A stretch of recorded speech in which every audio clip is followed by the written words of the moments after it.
a nuestro ministro de Economía, al señor Gabriel Smale. Bien, chicos, el precio del barril de petróleo entró en una suerte de montaña rusa. Cuando las noticias dicen que el conflicto entre Israel, Estados Unidos e Irán se prolonga, es decir, que va a ir para largo, el precio sube por encima de los $100 y cuando los datos marcan que se puede resolver en el corto plazo, baja. Pero hasta ahora, las veces que ha bajado, no ha perforado los $90, ¿sí? Dato para tener en cuenta.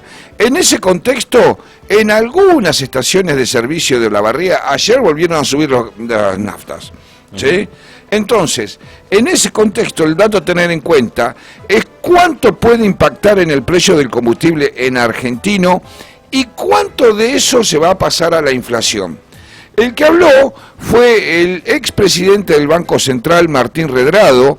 Lo hizo en una charla organizada por la Fundación Mediterránea y dijo que si el crudo que se usa en Argentina promedia entre 90 y $95, el atraso en surtidores va a rondar entre el 25 y el 30% la nafta atrasada, que es un montón, sí. Y eso va a representar 1,5 puntos más de inflación. Por este motivo, es otro de los motivos que yo creo que Milei es demasiado optimista y no creo que llegue al cero, y el ministro de Economía que dijo que va a estar con un 1, no creo que llegue a un 1. Este es otro de los motivos de los cuales me agarro. Lo que estoy explicando también, ese traslado a precios no implica que ese traspaso sea automático, aunque marca el potencial de aumento mensual en caso de que las petroleras, sobre todo YPF, que es la que marca la cancha, digamos, porque para que nos hagamos una idea, YPF tiene el 55% del mercado. Más de la mitad del mercado lo tiene YPF, con lo cual van a marcar la cancha. Entonces, si ya lo trasladan al costo o no. El escenario en sí hoy es bastante inestable en función de las noticias que vienen de Medio Oriente. Por el momento, la Guardia Revolucionaria iraní mantiene el control del estrecho de Hormuz, que es por donde pasa todo el petróleo, y si eso cambiara en los próximos días, los valores del crudo se vendrían para abajo indudablemente. Incluso hay que tener en cuenta que los valores de los fretes internacionales se han duplicado. En el caso de los petroleros pasaron a valores cercanos a los $500.000 diarios. Eso es lo que vale un barco petrolero. Ajá. $500.000 diarios.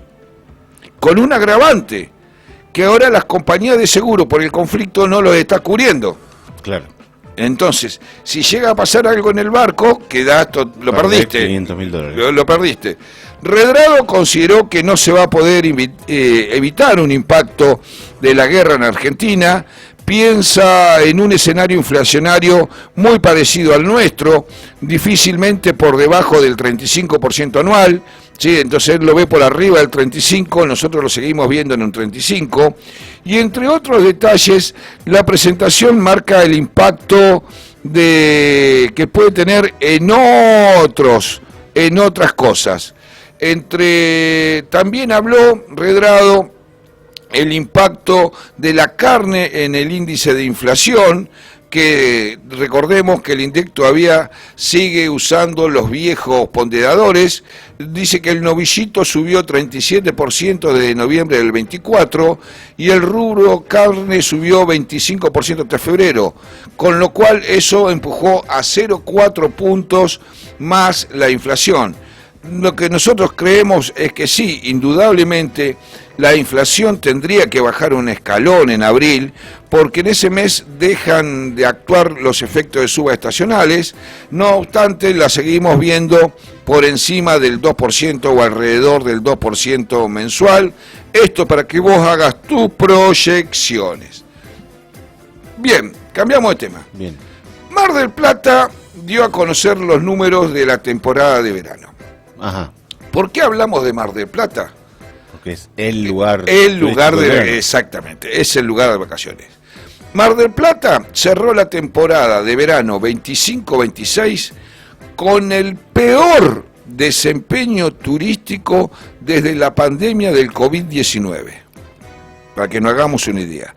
Estos son datos oficiales del Ente Municipal de Turismo y Cultura de la ciudad, y que registró un poco más de 3 millones de arribos entre el 1 de diciembre y el 28 de febrero, una caída de casi el 4% respecto al verano anterior. Es decir, fueron menos turistas a esa ciudad. Bien. Y la ocupación promedio apenas alcanzó el 50%. Bajísima. Bajísimo, Además bajísimo. hemos tenido veranos de capacidad plena. Sí, tal cual. Para encontrar números peores hay que irse al verano del 2020-2021, cuando las restricciones sanitarias que teníamos en aquel momento limitaban los desplazamientos y la ciudad había recibido en aquel momento un poco más de 2 millones de turistas. En términos históricos, se trata además de la segunda temporada con menor afluencia en la última década, inclusive, solo por encima de la edición 16-17. Fíjense a dónde nos estamos yendo. Sí, sí, sí. ¿Cuál fue el peor mes? ¿Diciembre, enero o febrero? Cosa rara, el peor mes fue enero. Enero fue el mes más golpeado y podemos ver que cuando uno abre los números de este ente que los publicó, vemos que la caída no fue uniforme. Diciembre registró una merma de turistas del 2%, en cambio enero tuvo una baja de turistas del 7%, y febrero apenas el 0,7%. ¿Sí? Bien. Entonces, es muy dispar, fue un mal enero. Cuando seguimos mirando los números, el automóvil particular fue el medio de transporte elegido por más del 80% de los viajeros, un dato que refleja un poco el perfil de turismo de cercanía que está caracterizando a los viajes, y el 60% de los visitantes que tuvo Mar del Plata proviene de Gran Buenos Aires y de Cava. ¿Sí? Suele ser lo esperable, ¿no? Lo esperable, por eso ahí nada nuevo. El ómnibus fue la segunda opción con el 14%, el ferrocarril el 3% y el avión apenas un 1,5%.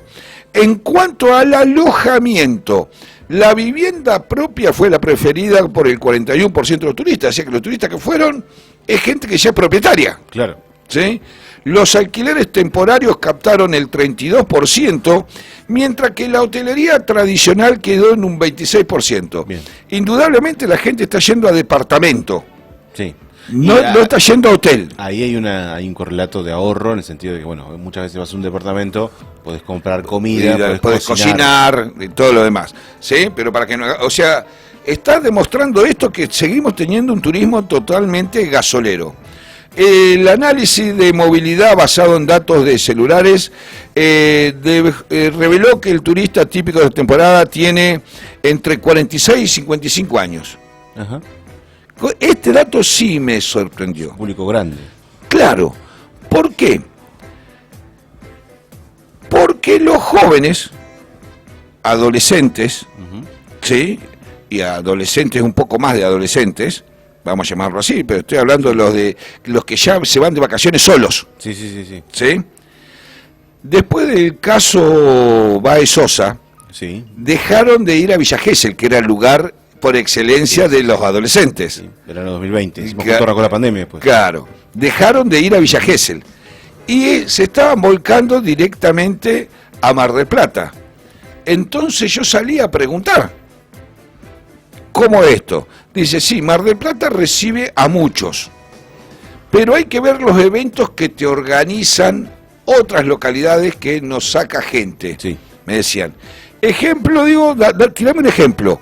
Claromecó, que te organiza el Seven de rugby, Sí. entonces van muchos para allá.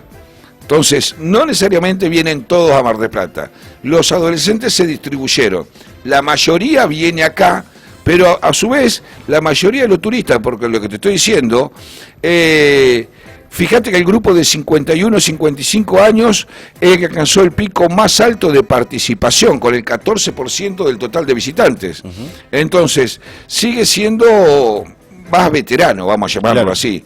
Se destaca la llegada de más jóvenes, sí, pero el perfil dominante es la edad media, yo te diría entre 40 y 60 años.